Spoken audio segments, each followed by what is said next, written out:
प्रत्येक घरी नळाद्वारे पाणी पुरवठा करणारी महत्त्वाकांक्षी योजना जल जीवन मिशन अंतर्गत जिल्ह्यात होत असलेल्या कामाच्या प्रगतीचा आढावा घेण्यासाठी एक स्वतंत्र टीम गठीत करण्यात यावी असे निर्देश दिशा समितीचे अध्यक्ष संदीपान भुमरे पाटील यांनी दिले आहेत।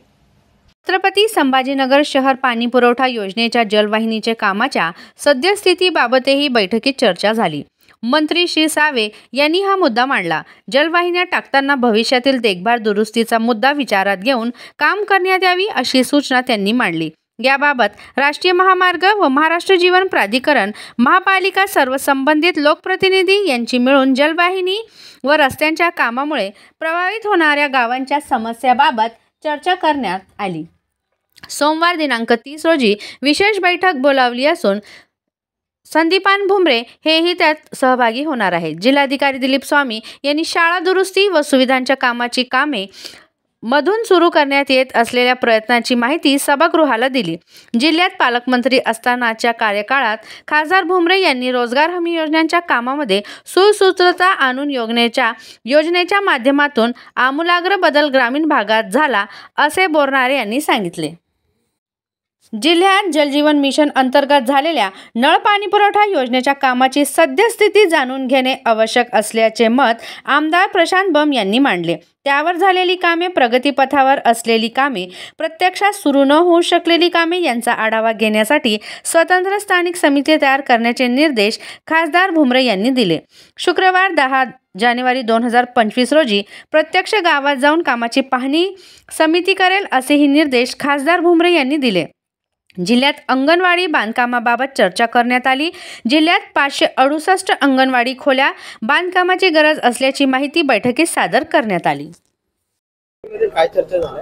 आज दिशाची बैठक होती आणि केंद्र शासनाच्या ज्या सगळ्या योजना आहेत त्या योजनांवर चर्चा झाली। त्यामध्ये शहरामधली आपली जी पाणी पुरवठा योजना आहे ही 1680 कोटी रुपयाची मंजूर केली होती। नंतर 1000 कोटी 2700 कोटी जास्त योजना आहे। त्या योजनेचा वर चर्चा झाली आणि 30 तारखेला त्यावर एक विशेष बैठक द्यायचा निर्णय झालेला आहे, ज्यामध्ये पुढच्या काळामध्ये जो बिडकीन त्या तिकडे जो नॅशनल हायवे आणि MJPचा थोडासा एक डिस्प्यूट झाला तो सॉर्ट आउट करून येणाऱ्या काळात जी मार्चपर्यंत ही पाण्याची योजना सुरू होईल याकरता प्रयत्न केला। आणि पंतप्रधान आवास योजनेचे जे आहे 11,000 घरांचं जे काम चालू आहे त्याचा आढावा घेण्यात आला आणि बाकी 40,000 घरांसाठी जी जागा आहे ती कलेक्टरांच्या नेतृत्वामध्ये एक बैठक घेऊन त्यांना जी गायरान किंवा ओपन स्पेसेस असतील ते अवेलेबल करून देण्याचा निर्णय असते।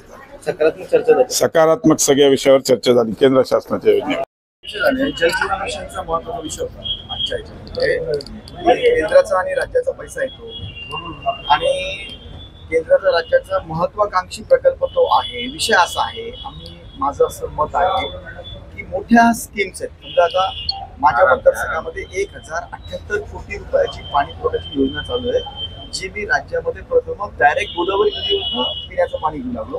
कारण की सन्माननीय पंतप्रधान मोदींची आणि सन्माननीय देवेंद्र फडणवीस साहेबांनी अगोदरच हे केलं होतं की पाण्याचे स्रोत बळकट असतात। होत काय होतं की गावामध्ये जर आपण विहिरी घेतल्या तर पावसाळ्याच्या 3 महिन्यानंतर ते पाणी टिकत नाही, म्हणून गोदावरीवरनं इतकी मोठी स्कीम मंजूर केली, शासनाने पैसे पण दिले। होतं काय, ते पाणी गावापर्यंत येईल पण गावाच्या अंतर्गत ज्या पाईपलाईन्स आहेत सगळ्या त्या अगदी निकृष्ट दर्जाच्या झालेल्या आहेत, त्या व्यवस्थित झालेल्या नाहीयेत। तो मुद्दा आम्ही सांगितलेला होता आणि विशेष म्हणजे त्या बाबतीत गेल्या 6 महिन्यापासून सन्माननीय एक्झिक्युटिव्ह इंजिनियर साहेबांना पाणी पुरवठ्याचे पाणीपुराचे एक्झिक्युटिव्ह इंजिनियर साहेब जिल्हा परिषदचे ते माहिती देत नाहीये। आता मी या बाबतीमध्ये स्पेशल मीटिंग त्यांच्याकडे लावलेली आहे जिल्हा परिषदेमध्ये आणि माझा खास त्यांना मी पत्र असं दिलं होतं, त्यांनी जे महिन्यात चेक करायला पाहिजे कामं ते त्यांनी जे चेक करून सांगितले की कामं बरोबर आहेत त्याची मला फक्त यादी द्या। कारण की मी जी माहिती घेतलेली आहे त्यामध्ये त्यांनी चेक केलेली आणि बरोबर दाखवलेली कामं सुद्धा बरोबर झालेली नाहीयेत। आणि विषय पिण्याच्या पाण्याचा आहे। 50-50 वर्ष या योजना होणार नाही। मागच्या योजना अशाच फेल झालेल्या आहेत, हजारो कोटी रुपये बगैर कामाचे वेस्ट होतील। म्हणून आमची हंबल रिक्वेस्ट अधिकारी महोदयांना त्याच्याकरता त्या बैठक होते, म्हणून तो विषय घेतला होता मी आज। निकृष्ट दर्जाच्या पाईपलाईन्स कामामध्ये व्हायला नको।